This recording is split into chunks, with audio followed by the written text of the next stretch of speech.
हर हर महादेव दोस्तों। नवरात्रि यह सिर्फ एक त्योहार नहीं बल्कि आस्था, शक्ति और बुराई पर अच्छाई की जीत का प्रतीक है। लेकिन क्या आप जानते हैं कि हम यह 9 दिनों का उत्सव क्यों मनाते हैं? इसके पीछे दो बहुत ही मुख्य कारण हैं, एक पौराणिक और दूसरा वैज्ञानिक। नवरात्रि मनाने का सबसे प्रमुख कारण है माता दुर्गा की बुराई पर हुई विजय। इसका उल्लेख हमें देवी भागवत पुराण में मिलता है। एक समय की बात है, एक बहुत शक्तिशाली राक्षस था जिसका नाम महिषासुर था। उसने अपनी तपस्या से ब्रह्मा जी से वरदान लिया कि उसे कोई देवता, दानव या पुरुष मार नहीं सकता। इस वरदान के अहंकार में उसने स्वर्ग पर हमला कर दिया और देवताओं को हराकर स्वर्गलोक पर कब्जा कर लिया। तभी सभी देवता मिलकर भगवान शिव, ब्रह्मा और विष्णु के पास गए। देवताओं की शक्ति से एक दिव्य स्त्री का जन्म हुआ जो देवी दुर्गा के रूप में प्रकट हुई। उनके 10 हाथ थे, हर हाथ में देवताओं के दिए हुए हथियार थे। देवी दुर्गा और महिषासुर के बीच लगातार 9 दिनों तक भयंकर युद्ध चला। 10वें दिन देवी दुर्गा ने महिषासुर का वध कर दिया और इस तरह बुराई पर अच्छाई की जीत हुई। इसी विजय का जश्न मनाने और देवी की शक्ति को याद करने के लिए ये 9 दिन नवरात्रि के रूप में मनाए जाते हैं।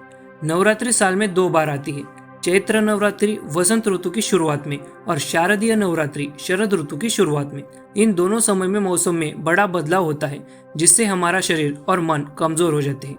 पुराने समय में लोग इन 9 दिनों के दौरान व्रत रखते थे और सात्विक भोजन करते थे ताकि उनका शरीर शुद्ध हो सके।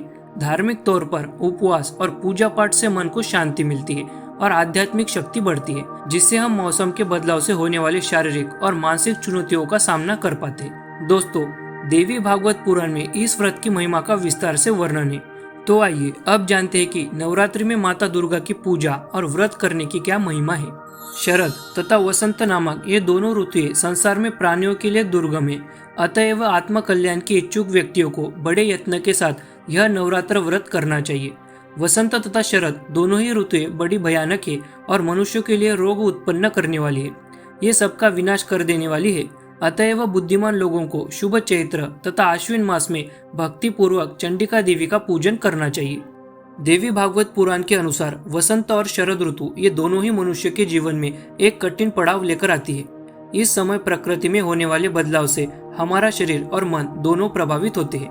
नकारात्मकता और रोग आसानी से हमें घेर लेते हैं, लेकिन हमारी सनातन परंपरा ने इस पीड़ा का एक दिव्य समाधान दिया है।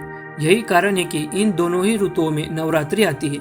जब हम नवरात्रि का व्रत करते हैं, भक्ति में लीन रहते हैं और माता आदि शक्ति की आराधना करते हैं तो हमें एक आध्यात्मिक ऊर्जा मिलती है।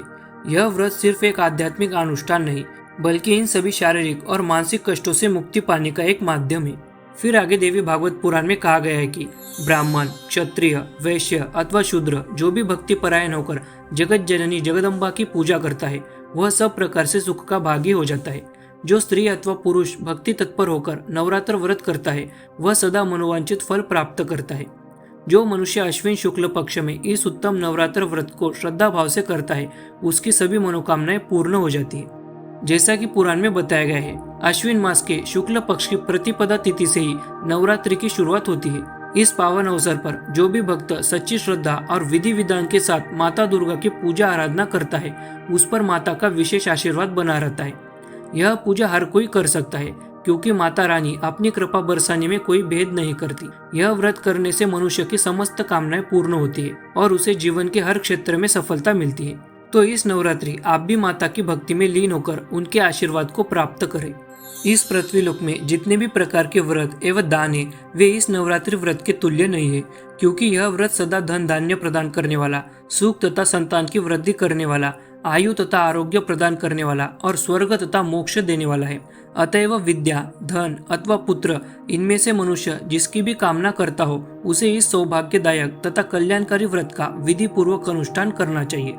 यह श्लोक बताता है कि दुनिया के किसी भी व्रत या दान से बढ़कर है नवरात्रि का व्रत। यह हमें सिर्फ मोक्ष ही नहीं बल्कि इसी जीवन में धन, सुख, संतान और सेहत भी देता है। अगर आप अपने जीवन में विद्या, धन या किसी भी तरह की सफलता पाना चाहते हैं तो यह कल्याणकारी व्रत आपके लिए सबसे उत्तम मार्ग है।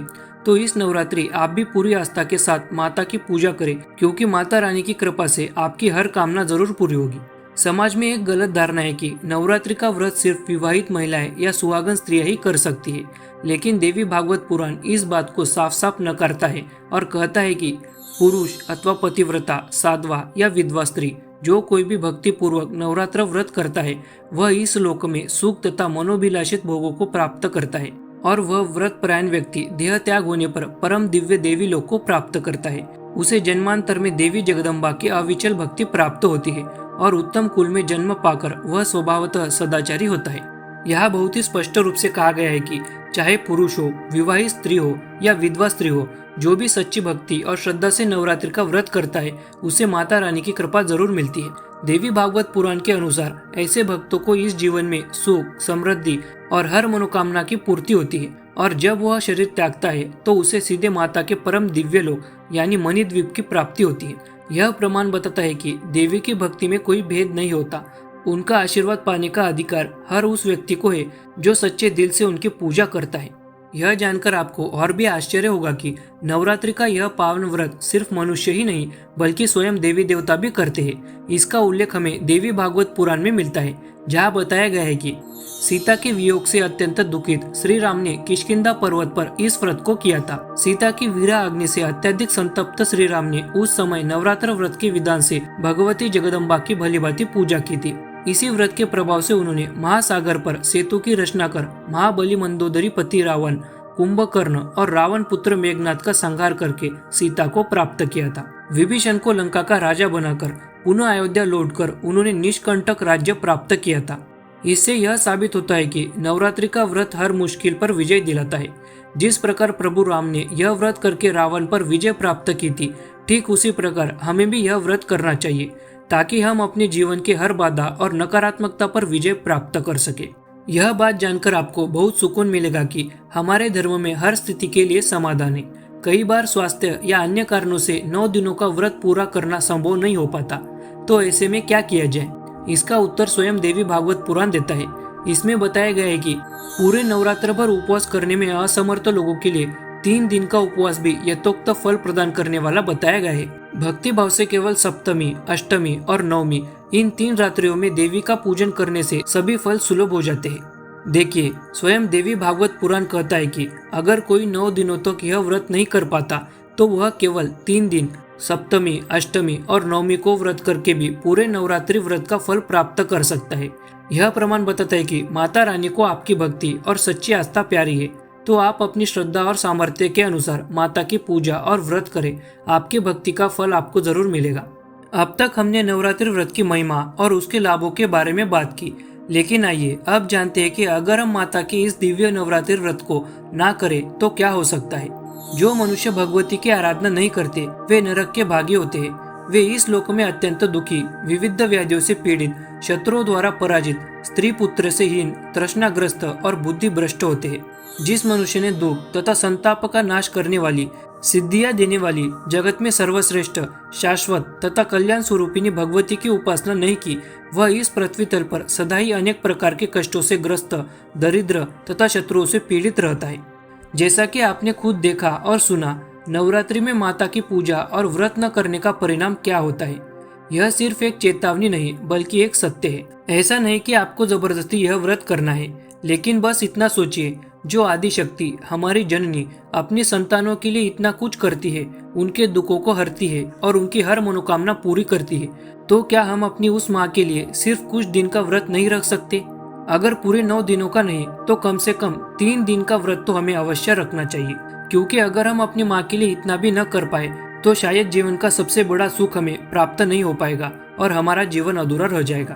तो आइए इस नवरात्रि पूरी श्रद्धा और भक्ति भाव से माता का स्वागत करें, उनकी पूजा और व्रत करके अपनी जिंदगी को सकारात्मकता से भर दे। इस व्रत की महिमा को सिर्फ अपने तक न रखें, इसे अपने परिवार के सदस्यों और मित्रों के साथ भी साझा करें और उन्हें भी यह पावन व्रत करने के लिए प्रोत्साहित करें। अगर आपको यह जानकारी अच्छी लगी हो और आप इस विषय में और कुछ जानना चाहते हैं तो चैनल को सब्सक्राइब करें और कमेंट में अपने विचार जरूर साझा करें। तो फिर मिलेंगे एक नई वीडियो के साथ, तब तक के लिए हर हर महादेव, जय माता आदि पराशक्ति।